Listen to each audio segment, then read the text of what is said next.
গোপালগঞ্জের পরিস্থিতি পর্যবেক্ষণ করেছে ভারত।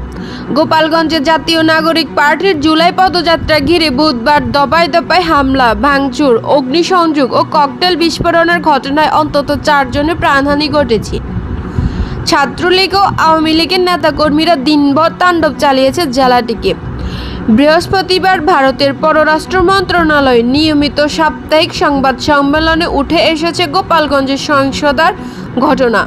সেখানে সাংবাদিকরা এই সহিংসতার বিষয়ে নয়াদিল্লির প্রতিক্রিয়া জানতে চাইলে ভারতের পররাষ্ট্র মন্ত্রণালয়ের মুখপাত্র রণবীর জয়সওয়াল বলেন, আমরা আমাদের অঞ্চলের সব ঘটনাসমূহ ঘনিষ্ঠভাবে পর্যবেক্ষণ করেছি এবং যার সংবাদ সম্মেলনে বাংলাদেশের আগামী জাতীয় নির্বাচনের বিষয়ে ভারতের প্রতিক্রিয়া জানতে চান এক সাংবাদিক।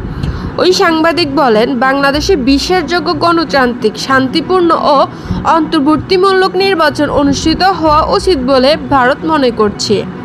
বর্তমানে বাংলাদেশের অন্তর্বর্তীকালীন সরকার, প্রধান উপদেষ্টা ও একটি প্রধান রাজনৈতিক দল আগামী বছরের কিংবা ফেব্রুয়ারির শুরুতে নির্বাচনের আয়োজনের বিষয়ে একমত হয়েছে। আপনি কি এটাকে বাংলাদেশের গণতন্ত্রের জন্য ইতিবাচক মনে করেন? জবাবে রণবীর জয়সওয়াল বলেন, বাংলাদেশের নির্বাচন নিয়ে আমাদের দৃষ্টিভঙ্গি পরিষ্কার। আমরা বারবার বলছি, একটি গণতান্ত্রিক রাষ্ট্র হিসেবে আমরা এমন নির্বাচনকে স্বাগত জানাই যা গণতান্ত্রিক, অন্তর্ভুক্তিমূলক এবং সকল পক্ষকে এতে অন্তর্ভুক্ত করে। সংবাদ সম্মেলনে এক সাংবাদিক গোপালগঞ্জের জাতীয় নাগরিক পার্টির পদযাত্রা ঘিরে সহিংসতার ঘটনা নিয়ে ভারতের প্রতিক্রিয়া জানতে চান।